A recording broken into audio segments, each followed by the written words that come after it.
နည်းနည်းတိုးနေလို့မှန်ပါတယ်စတုထအကြိမ်ချင်းပီကောင်စီကောင်စီအကြီးဆုံးအစည်းအဝေးပေါ့ကျင်းပပြုလုပ်ခဲ့တာကိုသတင်းစာရှင်းလင်းပွဲကနေလည်းပဲအားလုံးသိပြီးသားဖြစ်လိမ့်မယ်ဒါသတင်းစာရှင်းလင်းပွဲပါအထဲမှာဘာလုပ်တယ်လဲဆိုတဲ့ဥစ္စာကိုပြည်သူလူထုသိဖွင့်လို့တဲ့ဥစ္စာကျွန်တော်ပြောပြသွားမှာဖြစ်ပါတယ်အဲ့တော့ကောင်စီအစည်းအဝေးကြီးကနေအရေးကြီးတဲ့ကိစ္စတစ်ခုလုပ်နိုင်ခဲ့တာတွေ့ရမှာဖြစ်ပါတယ်ပထမအချက်ကတော့ပြည်သူလူထုတွေအားလုံးပုံမူပြီးတော့မှပါဝင်လို့ရအောင်နောက်ပြီးတော့မှတော်လှန်ရေးအင်အားစုတွေကလည်းပဲပုံမူပြီးတော့မှအားလုံးပါဝင်လို့ရအောင်ဆိုပြီးတော့မှငင်းချမ်းကြီးကိုစီစုတော့အဖြစ်ပြန်လေပေါင်းစည်းကြီးကိုစုစည်းတော့အဖြစ်အခြေခံဥပဒေပြင်ဆင်သွားတာကိုအားလုံးသိပြီးသားဖြစ်လိမ့်မယ်ထင်ပါတယ်အဲ့ဒီအခြေခံဥပဒေ2023ချင်းလင်းဖွဲ့စည်းပုံအခြေခံဥပဒေဘာပုံမှန်တွေကိုပြင်တယ်လဲဆိုတဲ့ဥစ္စာကိုကျွန်တော်ရှင်းပြသွားမှာဖြစ်ပါတယ်အဲ့တော့ကျွန်တော်တို့ပြုပြင်ပြောင်းလဲမှုမလုပ်ဘူးဆိုရင်မရဘူးဆိုတဲ့အတွက်ကျွန်တော်တို့ဖွဲ့စည်းပုံအခြေခံဥပဒေကြီးချင်းလဲကောင်စီချင်းပြဆိုရတဲ့တွေးကြောဖြစ်တဲ့အတွက်ဒါကစကားပြောရမှာဖြစ်ပါတယ်အဲ့တော့တို့ညီကိုရီဝေဖန်နေတဲ့ပုံမှန်ဖြစ်တဲ့ပုံမှန်29 26 25ကိုအဓိကပုံမှန်26ကိုကျွန်တော်တို့ပြင်ဆင်သွားတာကိုအလုံးအသိပေးချင်ပါတယ်ဘာဖြစ်လို့လဲဆိုရင်တော့လူတော်တော်များများကရောင်ဝါပြီးတော့မှပြောနေတဲ့တချို့ကတော့29စာခိုင်နှုန်းပြောလိုက်တချို့ကတော့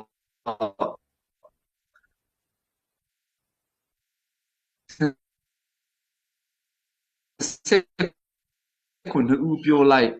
အဲ့ဒီပုံမှန်ကြောင့်ဖြစ်လိမ့်မယ်ထင်တယ်အဲ့တော့ကျွန်တော်တို့ကတော့ဘယ်လိုလုပ်လိုက်တယ်လဲဆိုရင်ဟုတ်ပြီ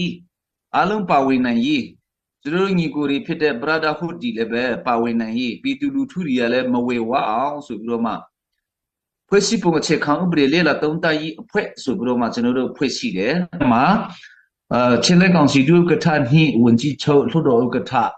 နောက်ပြီးတော့မှတရားသူကြီးချုပ်ရှင်းနေချုပ်9ဦးနဲ့ဖွဲ့စည်းပြီးတော့မှအဲ့ဒီကနေပြီးတော့မှကောင်စီအဖွဲ့ဝင်3ခုဖြစ်တဲ့ CNF ကိုလည်းသဘောထားတောင်းတယ်နောက်ပြီးတော့မှလွှတ်တော်ဖွဲ့စည်းကိုလည်းသဘောထားတောင်းတယ်မြို့နယ်နဲ့ဒေသတွေကိုလည်းသဘောထားတောင်းပြီးတော့မှ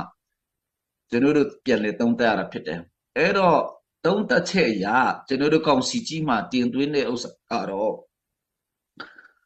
ကိုယ်စားလှယ်ဆေလွှတ်တဲ့နေရာမှာအရင်ကတည်းက ICNCC ကတည်းက EAO ဖြစ်တဲ့ CNF နဲ့လွှတ်တော်ကိုယ်စားလှယ်တွေဖြစ်တဲ့သူတွေကတော့18နဲ့ ICNCC ကတည်းကကိုယ်စားလှယ်လွှတ်ထားတဲ့ဥစ္စာကိုဒီမှာလည်းပဲ29နဲ့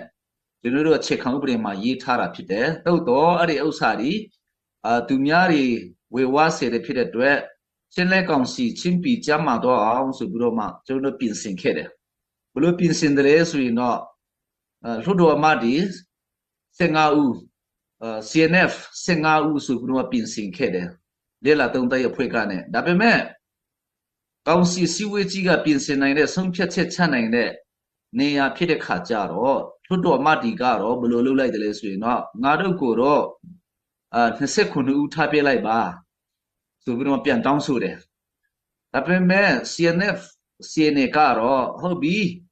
ကျွန်တော်တို့ကတော့ဘာပဲဖြစ်ဖြစ်ချင်းပင်ညီမှုရေးချင်းအမျိုးသားညီမှုရေးကိုလိုချင်တဲ့အတွက်တိုက်တာတော့မဟုတ်ပေမဲ့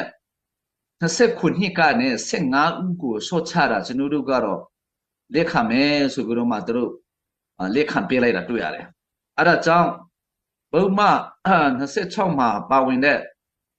အရင်တုန်းက CNF 29ဆိုတဲ့ဥစ္စာကို29ဦးကို15ဦးတို့ဆော့ချနိုင်ခဲ့တဲ့အတွက်အခုချိန်မှဆိုရင်တော့ကျွန်တော်တို့ဖွဲ့စည်းပုံအခြေခံဥပဒေဒီ CNF CNA ဥစ္စာဖြစ်တယ်ဆိုတာဒီပါတွေကတော့ဒါဇတ်သိမ်းသွားပါပြီလို့အဲ့ဒါကြောင့် CNF ပုံမှာလည်းပဲလွှတ်တော်မတွေကလည်းပဲကျေးဇူးတင်ကြတယ်အဲ့တော့ပေါင်းစည်းညီမှုကြီးကိုကျွန်တော်တို့ကစကားအဖြစ်မဟုတ်ဘူးလက်တွဲနဲ့ပို့ဆောင်ခဲ့ပါတယ်လို့ပြည်သူလူထုတွေကိုကျွန်တော်အသိပေးချင်ပါတယ်အဲ့ဒါတစ်ချက်ပြီးတော့နောက်တစ်ခုကတော့ချင်းပီကောင်စီမှာချင်းလဲကောင်စီမှာဒေသန္တရမြို့နယ်နဲ့ဒေသအဖွဲ့အသီးသီးကတော့အရင်တုန်းကတော့18ဖွဲ့ထဲမှာဒိုက်ကခဏတာ ပြန်စုစည်းမယ်ဆိုပြီးတော့မှခဏအနားယူတယ်သို့တော့တိမြုပ်နေကောင်စီတိမြုပ်နေကိုစားပြုတဲ့တိမြုပ်နေကောင်စီကနေပြီးတော့မှကျွန်တော်တို့ချင်းလက်ကောင်စီကိုတို့ဝင်းချင်းတယ်ဆိုပြီးတော့မှစနစ်တကျနဲ့ဆောက်ထွာတင်လာတဲ့ဥစ္စာကိုကောင်စီစည်းဝေးကြီးကနေပြီးတော့မှဆုံးဖြတ်ချက်တစ်ခုချပေးခဲ့တယ်ဟုတ်ပြီကောင်းပါတယ်ကျွန်တော်တို့ကချင်းပြည်တိဆောက်ရေးချင်းမျိုးသားတိဆောက်ရေးကိုလိုချင်တဲ့အတွက်ခင်ဗျားတို့ကို